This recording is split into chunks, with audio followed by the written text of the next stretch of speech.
Je vais vous apprendre comment avoir des gros pecs. On va essayer de comprendre le schéma.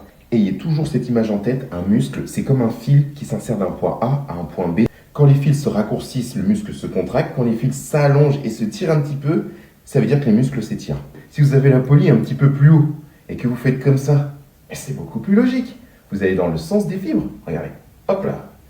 Ok les gars, ce qu'il dit, c'est totalement vrai. Hyper important, donc voilà, pour les pecs, de pas venir comme ça et de vraiment en fonction de vos insertions, mais c'est en fonction de vos insertions, c'est pas en fonction des fibres. Ok, par exemple, regardez vos quadriceps, les fibres, elles sont pas du tout dans le sens de l'insertion, elles sont même perpendiculaires à vos insertions en fait. Donc faut avoir le mouvement dans le sens des insertions musculaires et pas des fibres musculaires. C'est juste cette nuance-là, sinon c'est totalement vrai les gars, votre pec c'est un éventail, donc l'insertion elle part d'ici, elle va tout ici, donc pas aller chercher ici, sinon vous serez directement dans les épaules et c'est pour ça que la majorité des gens prennent tout dans l'avant d'épaule et non pas de haut de pec. Donc voilà, si tu le savais pas, enregistre ce réel, tu pourras le montrer à un pote quand il te posera la question justement.